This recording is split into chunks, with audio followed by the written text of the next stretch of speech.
From Passion to Peace by James Allen. Foreword. The first three parts of this book, Passion, Aspiration, and Temptation, represent the common human life, with its passion, pathos, and tragedy. The last three parts, Transcendence, Beatitude, and Peace, represent the divine life, calm, wise, and beautiful, of the Sage and Savior. The middle part, Transmutation, is the transitional stage between the two. It is the alchemic process, linking the divine with the human life. Discipline, denial, and renunciation do not constitute the divine state. They are only the means by which it is attained. The divine life is established in that perfect knowledge which bestows perfect peace. James Allen. Amid the din and strife of men, the call divine I hear again. Its telling is of things apart, above the tumult of the heart. High over where sin's dark pathways wind, waits the wise willing of the mind. Beyond strong passion's guarded gates, there peace awaits, there peace awaits. Chapter 1. Passion. The pathway of the saints and sages, the road of the wise and the pure, the highway along which the Saviours have trod, and which all Saviours to come will walk. Such is the subject of this book, such is the high and holy theme which the author briefly expounds in these pages. Passion is the lowest level of human life. None can descend lower. In its chilling swamps and concealing darkness creep and crawl the creatures of the sunless world. Lust, hatred, anger, covetousness, pride, vanity, greed, revenge, envy, backbiting, lying, theft, deceit, treachery, cruelty, suspicion, jealousy.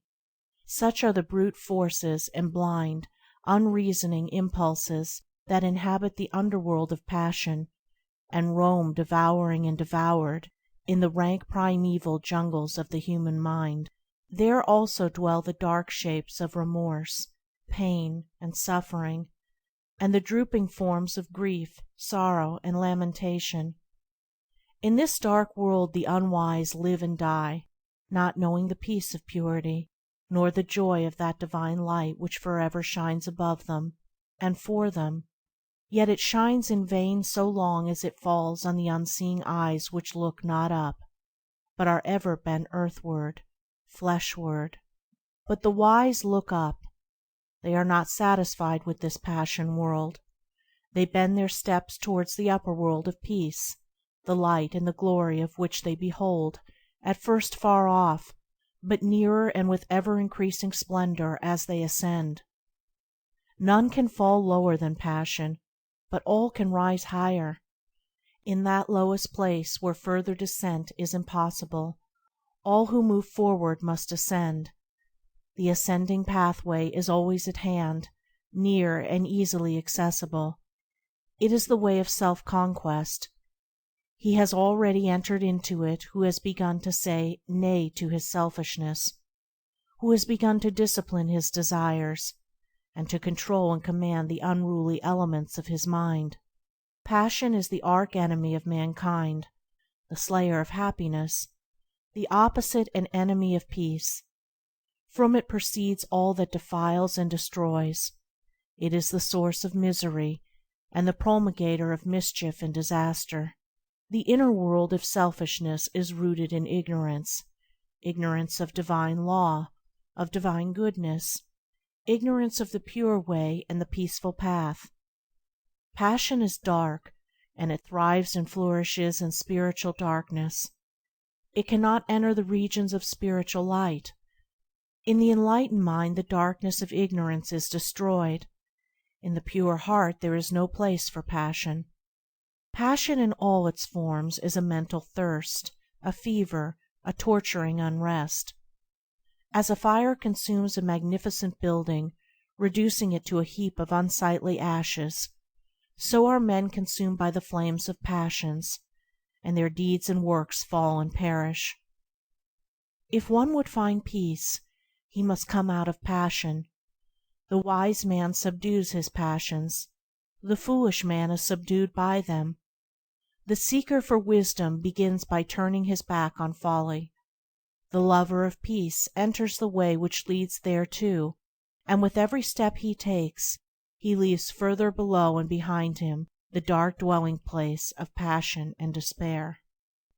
The first step towards the heights of wisdom and peace is to understand the darkness and misery of selfishness, and when that is understood, the overcoming of it, the coming out of it, will follow. Selfishness, or passion, not only subsists in the gross forms of greed and glaringly ungoverned conditions of the mind, it informs also every hidden thought which is subtly connected with the assumption and glorification of one's self. It is most deceiving and subtle when it prompts one to dwell upon the selfishness in others, to accuse them of it, and to talk about it. The man who continually dwells upon the selfishness in others will not thus overcome his own selfishness. Not by accusing others do we come out of selfishness, but by purifying ourselves.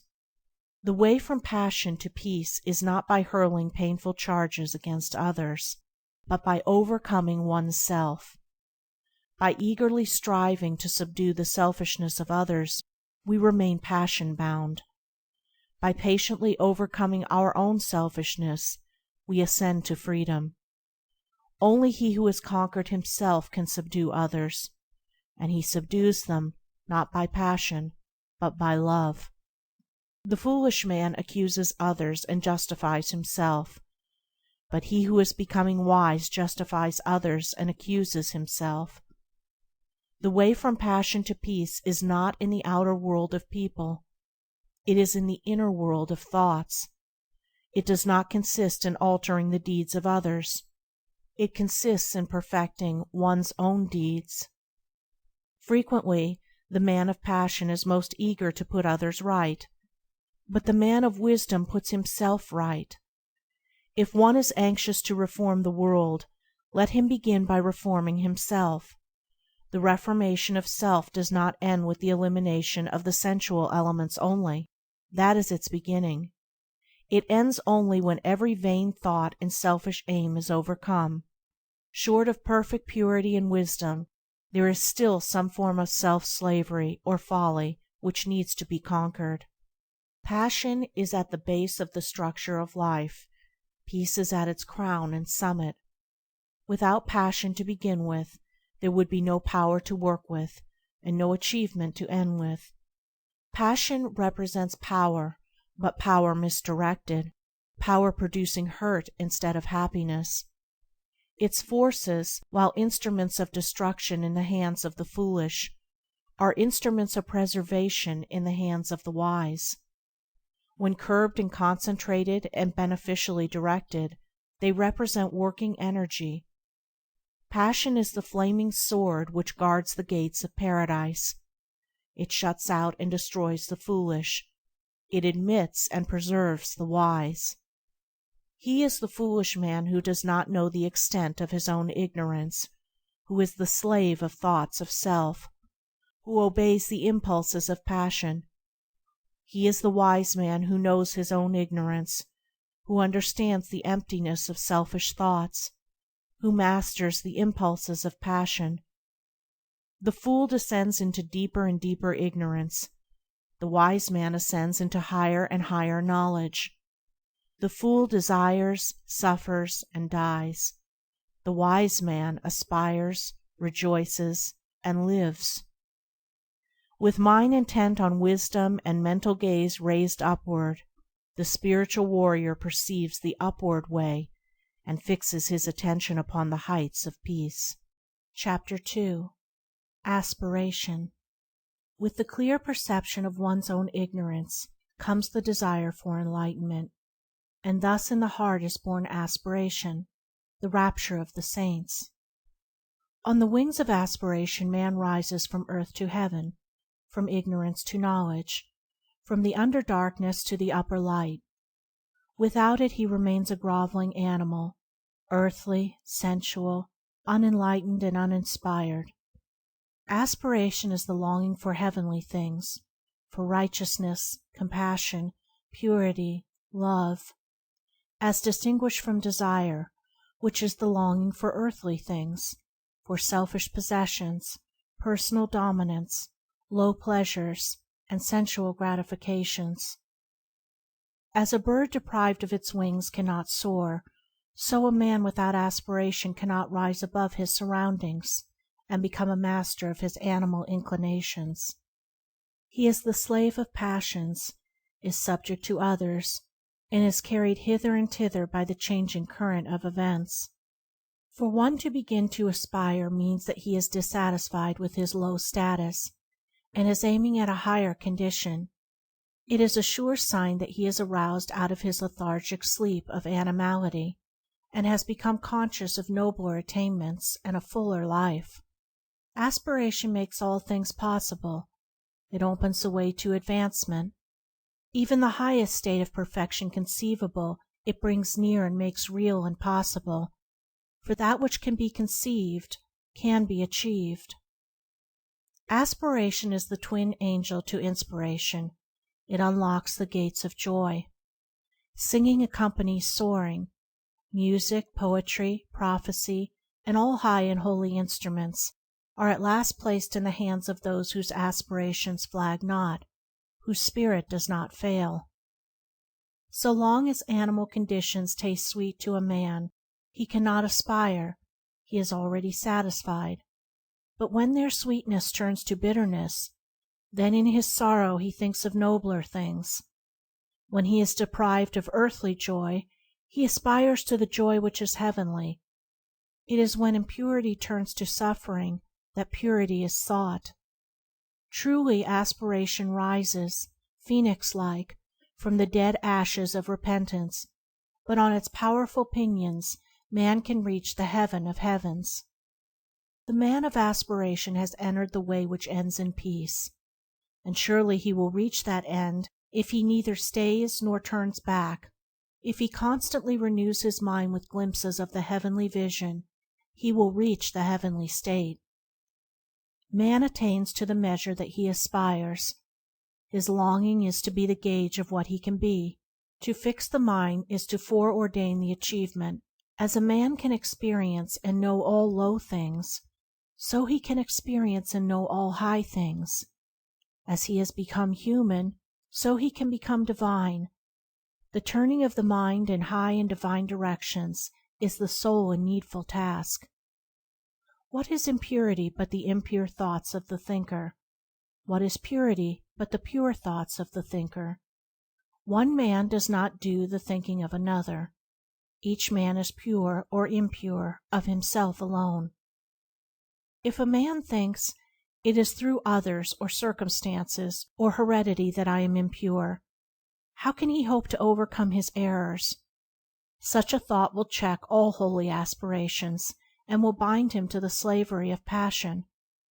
When a man fully perceives that his errors and impurities are his own, that they are generated and fostered by himself, that he alone is responsible for them, then he will aspire to overcome them. The way of attainment will be opened up to him, and he will see from where and to what destination he is traveling. The man of passion sees no straight path before him, and behind him all is fog and gloom. He seizes the pleasure of the moment, and does not strive for understanding or think of wisdom.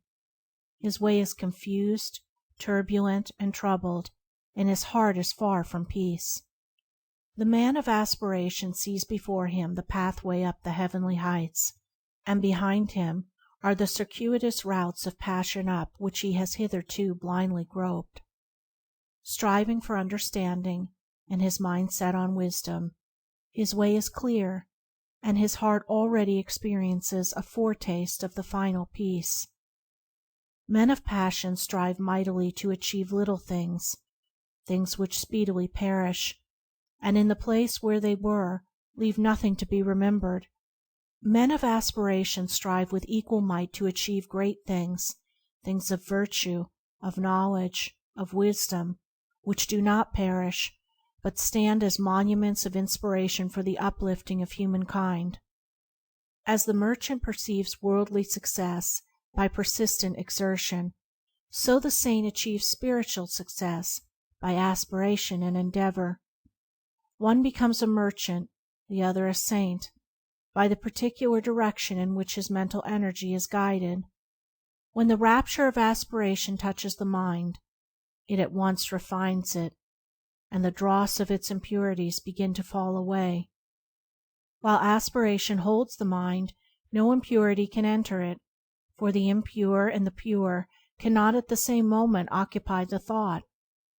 But the effort of aspiration is at first spasmodic and short-lived. The mind falls back into its habitual error, and must be constantly renewed. The lover of the pure life renews his mind daily with the invigorating glow of aspiration. He rises early, and fortifies his mind with strong thoughts and strenuous endeavor.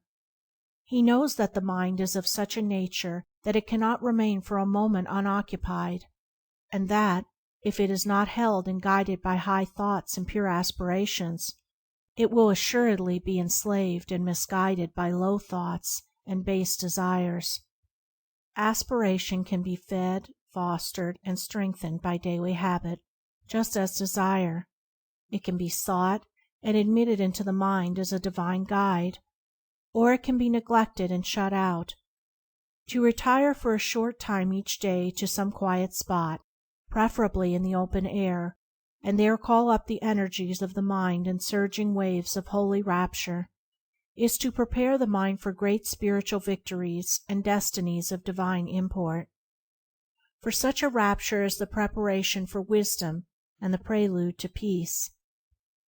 Before the mind can contemplate pure things, it must be lifted up to them. It must rise above impure things, and aspiration is the instrument by which this is accomplished.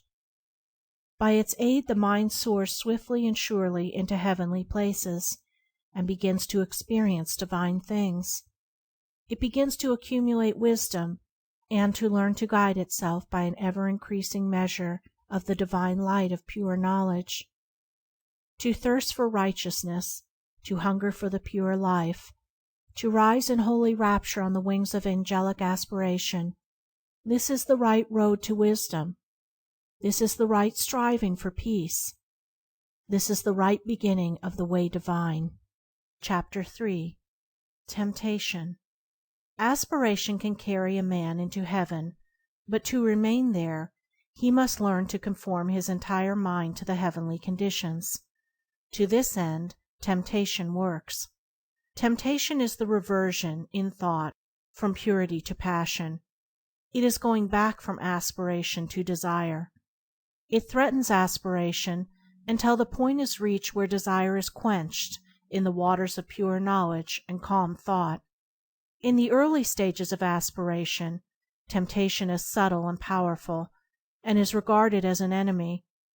But it is only an enemy in the sense that the one tempted is his own enemy. In the sense that it is the revealer of weakness and impurity, it is a friend, a necessary factor in spiritual training. It is, indeed, an accompaniment of the effort to overcome evil and apprehend good. To be successfully conquered, the evil in a man must come to the surface and present itself, and it is in temptation that the evil hidden in the heart stands revealed and exposed. That which temptation appeals to and arouses is unconquered desire, and temptation will again and again assail a man until he has lifted himself above the lusting impulses. Temptation is an appeal to the impure. That which is pure cannot be subject to temptation. Temptation waylays the man of aspiration until he touches the reign of the divine consciousness, and beyond that border temptation cannot follow him. It is when a man begins to aspire that he begins to be tempted. Aspiration rouses up all the latent good and evil, in order that the man may be fully revealed to himself, for a man cannot overcome himself unless he fully knows himself. It can scarcely be said of the merely animal man that he is tempted, for the very presence of temptation means that there is a striving for a purer state. Animal desire and gratification is the normal condition of the man who has not yet risen into aspiration. He wishes for nothing more, nothing better, than his sensual enjoyments, and this, for the present, satisfied. Such a man cannot be tempted to fall, for he has not yet risen.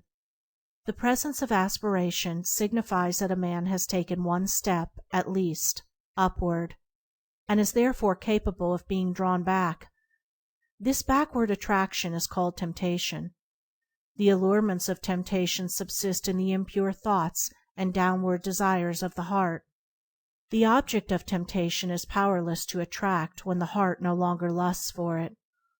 The stronghold of temptation is within a man, not without, and until a man realizes this, the period of temptation will be prolonged. While a man continues to run away from outward objects, until the delusion that temptation subsists entirely in them, and does not attack and purge away his impure imaginings, his temptations will increase, and his falls will be many and grievous. When a man clearly perceives that the evil is within and not without, then his progress will be rapid, his temptations will decrease, and the final overcoming of all temptation will be well within the range of his spiritual vision. Temptation is torment. It is not an abiding condition, but is a passage from the lower condition to the higher. The fullness and perfection of life is bliss, not torment. Temptation accompanies weakness and defeat, but a man is destined for strength and victory. The presence of torment is the signal to rise and conquer. The man of persistence and ever renewed aspiration does not allow himself to think that temptation cannot be overcome. He is determined to be the master of himself. Resignation to evil is an acknowledgment of defeat. It signifies that the battle against self is abandoned, that good is denied, that evil is made supreme.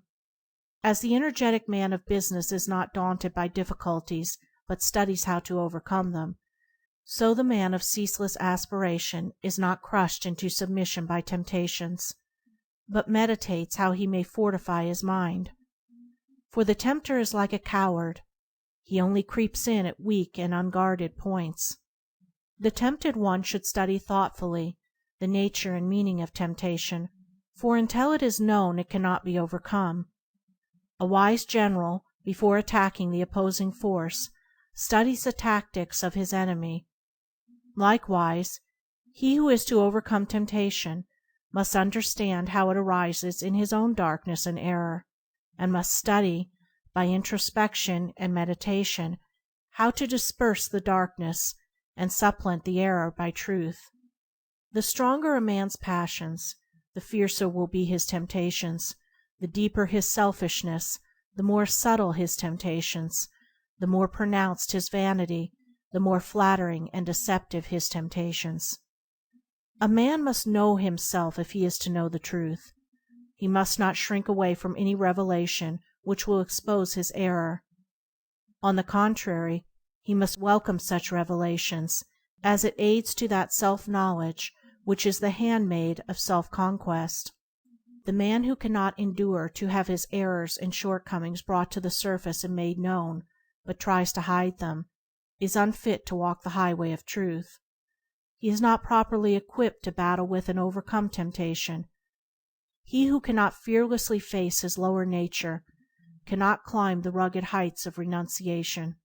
Let the tempted one know this, that he himself is both tempter and tempted, that all his enemies are within, that the flatterers which seduce, the taunts which stab, and the flames which burn, all spring from that inner region of ignorance and error in which he has hitherto lived.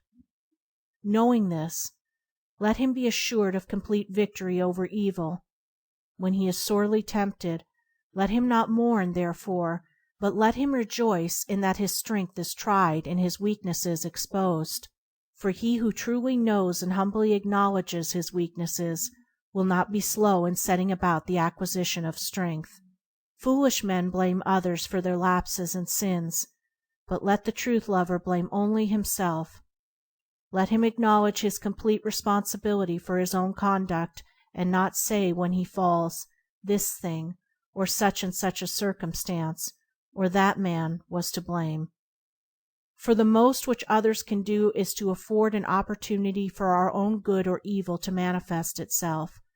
They cannot make us good or evil. Temptation is at first sore, grievous, and hard to be borne, and subtle and persistent is the assailant.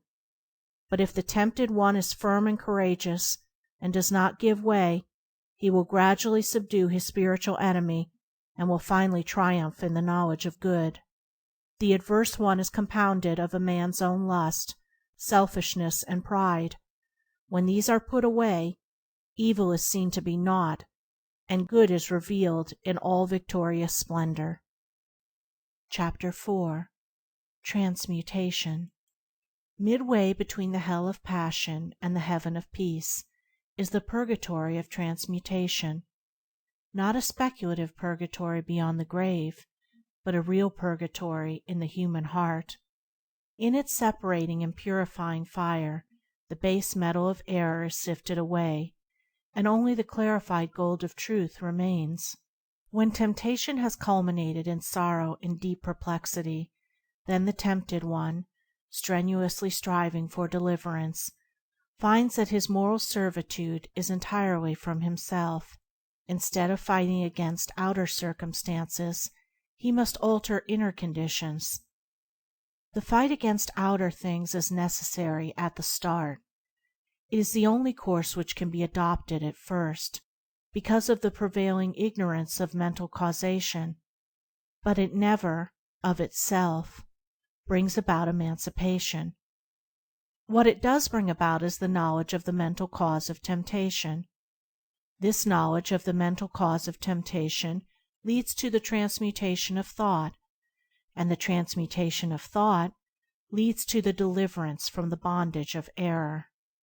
The preliminary fighting is a necessary stage in spiritual development, just as the crying and kicking of a helpless babe is necessary to its growth. But as the crying and kicking is not needed beyond the infant stage, so the fierce struggling with, and falling under, temptation ends when the knowledge of mental transmutation is acquired. The truly wise man, he who is enlightened in concerning the source and cause of temptation, does not fight against outward allurements, he abandons all desire for them.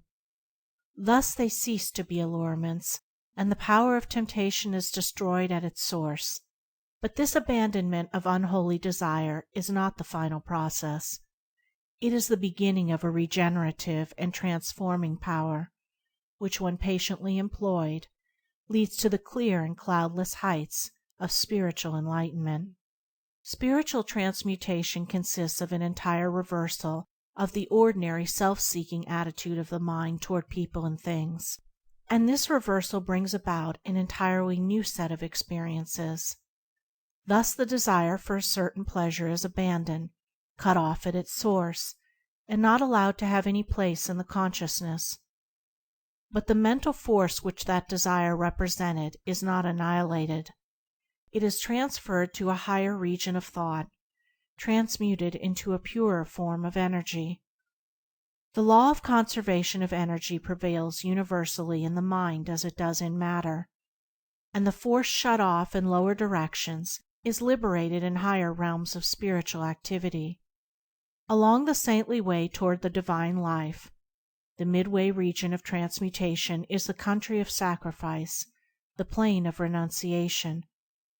Old passions, old ambitions and thoughts are cast away and abandoned, but only to reappear in some more beautiful, more permanent, more eternally satisfying form. Valuable jewels, long guarded and cherished, when thrown tearfully in the melting pot, are remolded into new and more perfect adornments. Likewise, the spiritual alchemist, at first reluctant to part company with long cherished thoughts and habits, at last gives them up to discover, a little later, to his joy, that they come back to him in the form of new faculties, rarer powers, and purer joys, spiritual jewels newly polished, beautiful and resplendent. In transmuting his mind from evil to good, a man comes to distinguish more and more clearly between error and truth, and so distinguishing, he ceases to be swayed and prompted by outward things and by the actions and attitudes of others. Instead, he acts from his knowledge of truth. First acknowledging his errors and then confronting them with a searching mind and a humble heart, he subdues, conquers, and transmutes them. The early stage of transmutation is painful but brief, for the pain is soon transformed into pure spiritual joy, the brevity of the pain being measured by the intelligence and energy with which the process is pursued. While a man thinks that the cause of his pain is the attitude of others, he will not pass through it. But when he perceives that its cause is in himself, then he will soon pass beyond it into joy. The unenlightened man allows himself to be disturbed, wounded, and overthrown by what he regards as the wrong attitude of others towards him. This is because the same wrong attitude is in himself. He indeed doles out to them, in return, the same actions, regarding as right in himself that which is wrong in others. Slander is given for slander, hatred for hatred, anger for anger. This is the action and reaction of evil. It is the clash of selfishness with selfishness. It is only the self, or selfish elements, within a man that can be aroused by the evil in another. The truth, or divine characteristics in a man, cannot be approached by that evil, much less can be disturbed and overthrown by it. It is the conversion or complete reversal of this self or selfishness into truth that constitutes transmutation. The enlightened man has abandoned the delusion that evil in others has the power to hurt and subdue him, and he has grasped the profound truth that he is only overthrown by the evil in himself. He therefore ceases to blame others for his sins and sufferings, and applies to himself to purifying his own heart. In this reversal of his mental attitude, he transmutes the lower selfish forces into the higher moral attributes. The base ore of error is cast into the fire of sacrifice, and there comes forth the pure gold of truth. Such a man stands firm and unmoved when assailed by outward things. He is self's master, not its slave. He has ceased to identify himself with the impulses of passion, and has identified himself with truth. He has overcome evil, and has become merged with good. He knows both error and truth, and has abandoned error and brought himself into harmony with truth. He returns good for evil. The more he is assailed by evil from without, the greater is his opportunity of manifesting the good from within. That which supremely differentiates the fool from the wise man is this: the fool meets passion with passion, hatred with hatred, and returns evil for evil, whereas the wise man meets passion with peace, hatred with love, and returns good for evil. Men inflict suffering upon themselves through the active instrumentality of their own unpurified nature. They rise into perfect peace in the measure that they purify their hearts. The mental energy which men waste in pursuing dark passions is all sufficient to enable them to reach the highest wisdom when it is turned in the right direction. As water, when transmuted into steam, becomes a new, more definite and wide-reaching power, so passion, when transmuted into intellectual and moral force, becomes a new life, a new power for the accomplishment of high and unfailing purposes. Mental forces, like molecular, have their opposite poles or modes of action. Where the negative pole is, there is also the positive. Where ignorance is, wisdom is possible. Where passion abounds, peace awaits. Where there is much suffering, much bliss is near. Sorrow is the negation of joy. Sin is the opposite of purity. Evil is the denial of good. Where there is an opposite, there is that which is opposed. The adverse evil, in its denial of the good, testifies to its presence. The one thing needful, therefore, is the turning around from the negative to the positive, the conversion of the heart from impure desires to pure aspirations, the transmutation of passional forces into moral powers. The wise purify their thoughts. They turn from bad deeds and do good deeds. Chapter 5. Transcendence. When a man passes from the dark stage of temptation to the more enlightened stage of transmutation, he has become a saint. A saint is one who perceives the need for self-purification, who understands the way of self-purification, and who has entered that way and is engaged in perfecting himself. But there comes a time in the process of transmutation when, with the decrease of evil and the accumulation of good, there dawns in the mind a new vision, a new consciousness, a new man. When this is reached, the saint has become a sage. He has passed from the human life to the divine life. He is born again, and there begins for him a new round of experiences. He wields a new power. A new universe opens out before his spiritual gaze. This is the stage of transcendence. This I call the transcendent life. When there is no more consciousness of sin, when anxiety and doubt, and grief and sorrow are ended, when lust and animosity, and anger and envy no more possess the thoughts, when there remains in the mind no vestige of blame towards others for one's own condition, and when all conditions are seen to be good because they are the result of causes, so that no event can afflict the mind, then transcendence is attained. Then the limited personality is outgrown, and the divine life is known. Evil is transcended, and good is all in all. The divine consciousness is not the intensification of the human. It is a new form of consciousness. It springs from the old, but it is not the continuance of it. Born of the lower life of sin and sorrow, after a period of painful torment, it yet transcends that life and has no part in it, just as the perfect flower transcends the seed from which it sprang. As passion is the key to the self-life, so serenity is the keynote of the transcendent life. Rising into it, man is lifted above disharmony and disturbance. When perfect good is realized and known, not as an opinion or an idea, but as an experience or a possession, then calm vision is acquired, and tranquil joy abides through all hardships. The transcendent life is ruled not by passions, but by principles.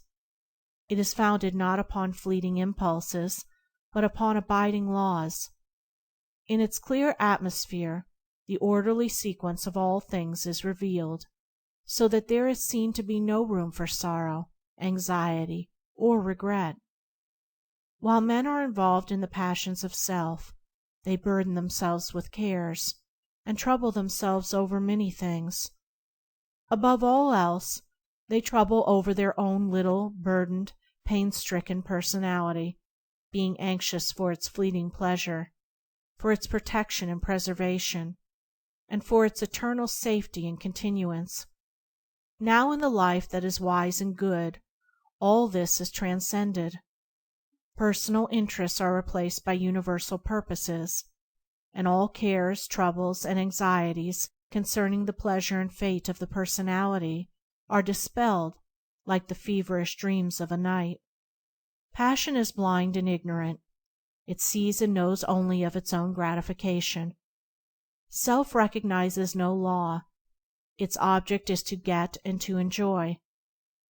The getting is a graduated scale varying from sensual greed, through many subtle vanities, up to the desire for a personal heaven or personal immortality. But it is self still. It is the old sensual craving coming out in a more subtle and deceptive form. It is longing for some personal delight, along with its accompanying fear that delight should be lost forever. In the transcendent state, desire and dread are ended, and the thirst for gain and fear of loss are things that are no more. Where the universal order is seen, and where perennial joy in that good is a normal condition, what is there left to desire? What remains to be feared? He who has brought his entire nature into conformity and harmony with the law of righteousness, and who has made his thoughts pure and his deeds blameless, has entered liberty. He has transcended darkness and morality, and has passed into light and immortality. For the transcendent state is at first a higher order of morality, then a new form of perception, and at last a comprehensive understanding of the universal moral causation. And this morality, this vision, and this understanding constitute the new consciousness, the divine life. The transcendent man is he who is above and beyond the dominion of self.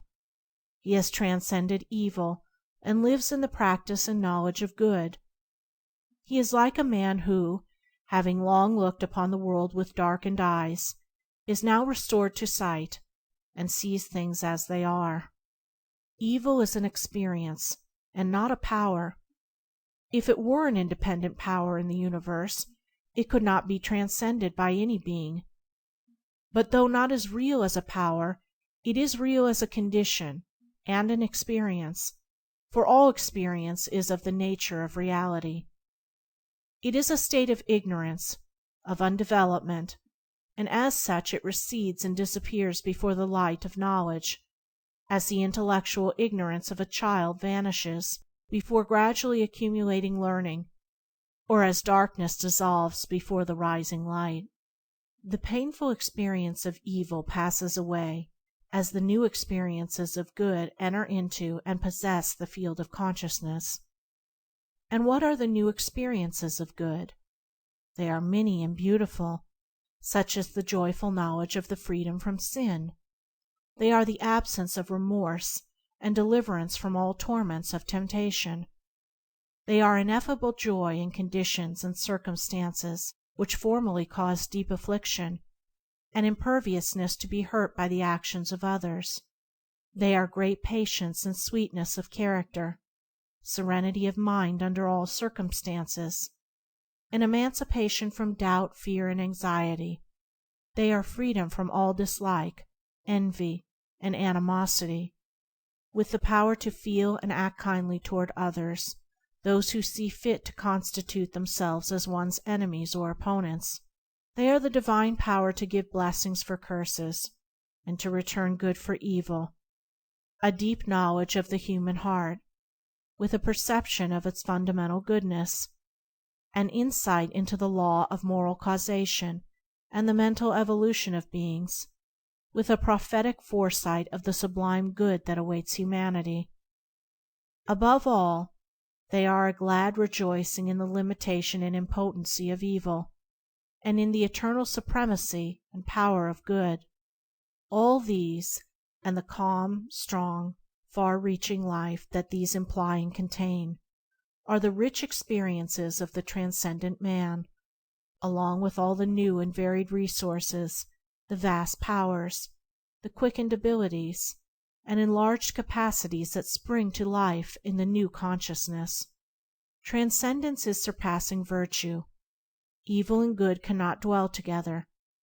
Evil must be abandoned, left behind, and transcended before good is grasped and known.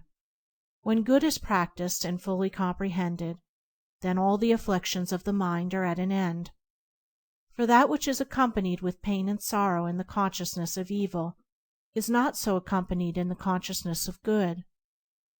Whatsoever happens to the good man cannot cause him perplexity or sorrow, for he knows its cause and issue, knows the good which is ordained to accomplish in himself, and so his mind remains happy and serene.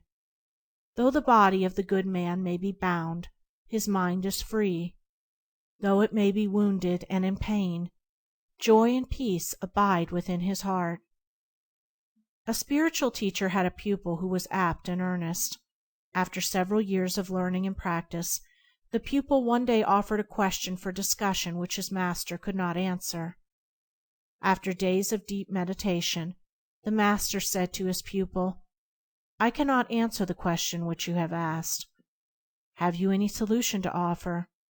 Whereupon the pupil formulated a reply to the question which he had propounded. The master then said to him, "You have answered that which I could not, and henceforth neither I nor any man can instruct you, for now you are indeed instructed by truth. You have soared, like the kingly eagle, where no man can follow. Your work is now to instruct others. You are no longer the pupil.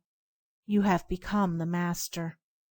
In looking back on the self-life which he had transcended, the divinely enlightened man sees all the afflictions of that life as though his schoolmasters were teaching and leading him upward, and in the measure that he penetrated their meaning and lifted himself above them, they departed from him. Their mission to teach him having ended, they left him the triumphant master of the field. For the lower cannot teach the higher, ignorance cannot instruct wisdom, evil cannot enlighten good, nor can the pupil set lessons for the master. That which is transcended cannot reach up to that which transcends. Evil can only teach in its own sphere, where it is regarded as master. In the sphere of good it has no place and no authority. The strong traveler on the highway of truth knows no such thing as resignation to evil.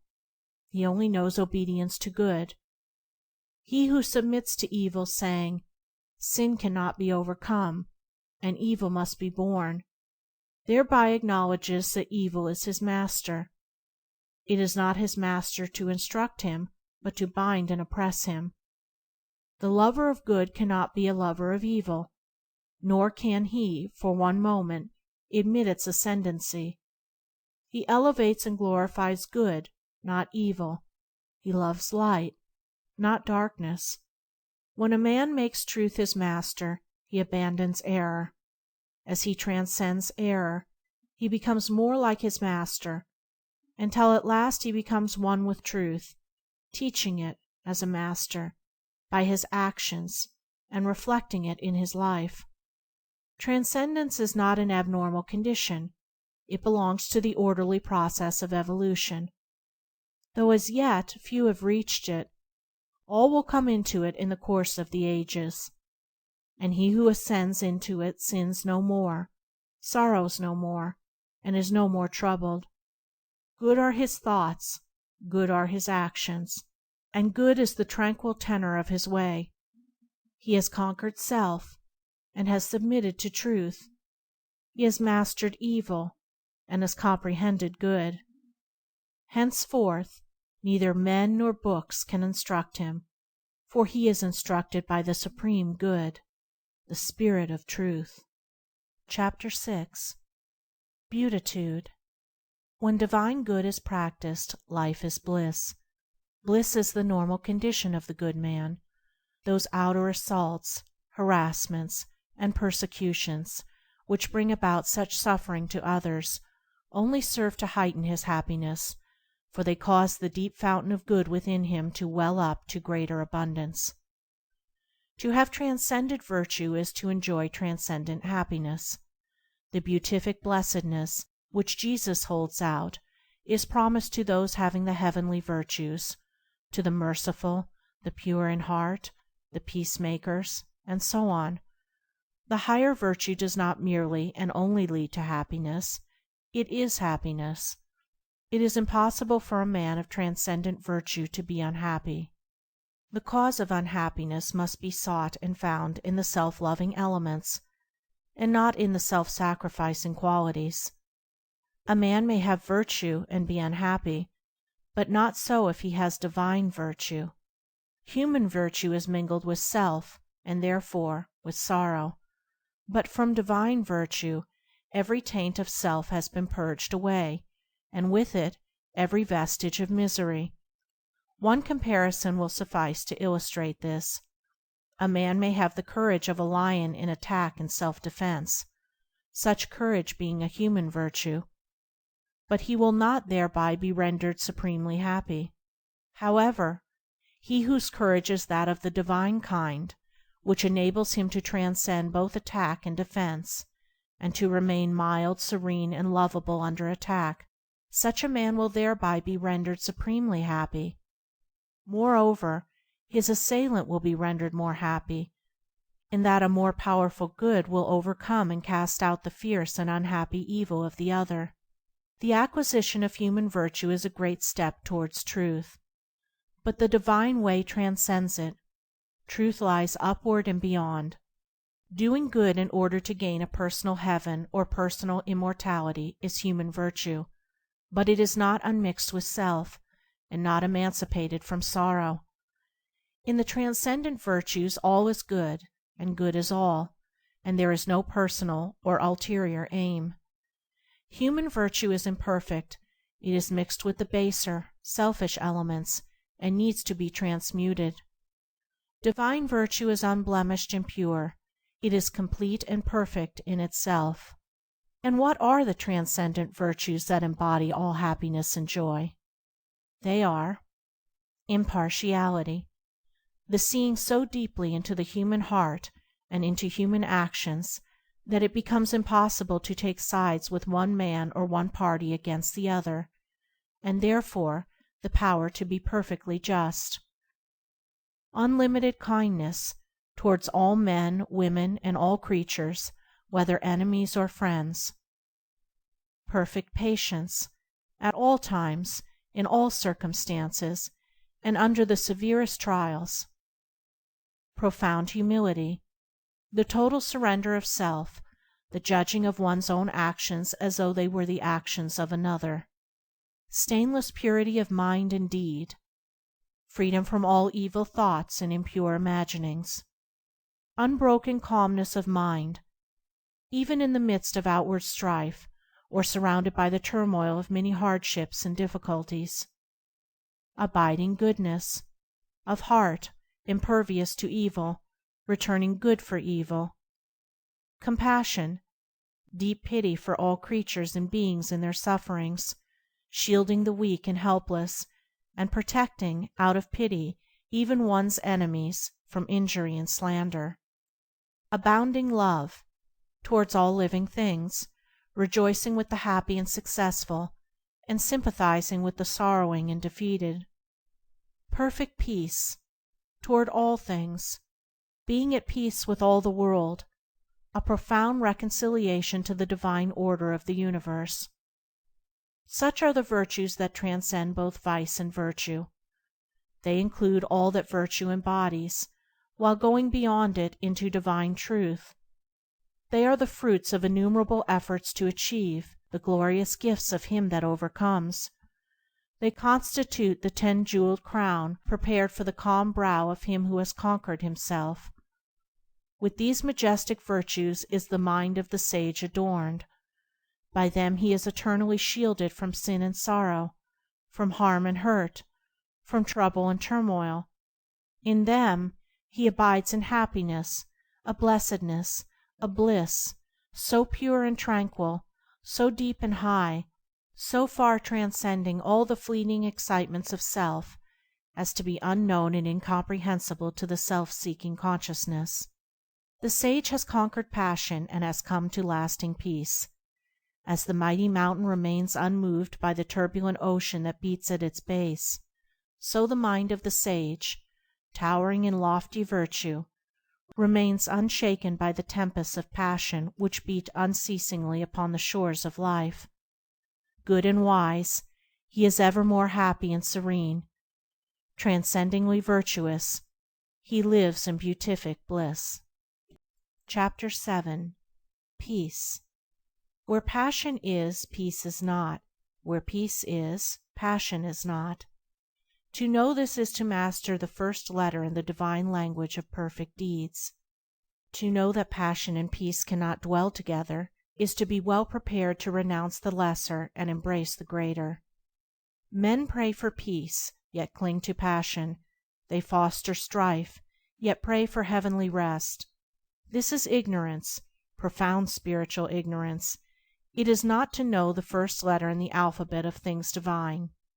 Hatred and love, strife and peace, cannot dwell together in the same heart. Where one is admitted as a welcome guest, the other will be turned away as an unwelcome stranger. He who despises another will be despised by others. He who opposes his fellow man will himself be resisted. He should not be surprised and mourn that men are divided. He should know that he is propagating strife. He should understand his lack of peace. He is brave who conquers another, but he who conquers himself is supremely noble. He who is victorious over another may, in turn, be defeated, but he who overcomes himself will never be subdued. By the way of self-conquest is perfect peace achieved. Man cannot understand it, cannot approach it, until he sees the supreme necessity of turning away from the fierce fighting of all things without, and entering the noble warfare against evils within. He who has realized that the enemy of the world is within and not without, that his ungoverned thoughts are the source of confusion and strife, that his own unchastened desires are the violators of his peace, and of the peace of the world, such a man is already on the saintly way. If a man has conquered lust and anger, hatred and pride, selfishness and greed, he has conquered the world. He has slain the enemies of peace, and peace remains with him. Peace does not fight, it is not partisan, it has no blatant voice. The triumph of peace is an unassailable silence. He who is overcome by force is not thereby overcome in his heart. He may be a greater enemy than before, but he who is overcome by the spirit of peace is thereby changed at heart. He that was an enemy has become a friend. Force and strife work upon the passions and fears, but love and peace reach and reform the heart. The pure-hearted and wise have peace in their hearts. It enters into their actions. They apply it in their lives. It is more powerful than strife. It conquers where force would fail. Its wings shield the righteous. Under its protection, the harmless are not harmed. It affords a secure shelter from the heat of selfish struggle. It is the refuge for the defeated, a tent for the lost, and a temple for the pure. Where peace is practiced, and possessed, and known, then sin and remorse, grasping and disappointment, craving and temptation, desiring and grieving, all the turbulence and torment of the mind, are left behind in the dark sphere of the self to which they belong, and beyond which they cannot go. Beyond where these dark shadows move, the radiant plains of divine beatitude bask in eternal light, and to these the traveler on the high and holy way comes in due time. From the blinding swamps of passion, through the thorny forests of many vanities, across the arid deserts of doubt and despair, he travels on, not turning back nor straying from his course. He ever moves toward his sublime destination, until at last he comes, a humble and lowly, yet strong and radiant conqueror, to the beautiful City of Peace.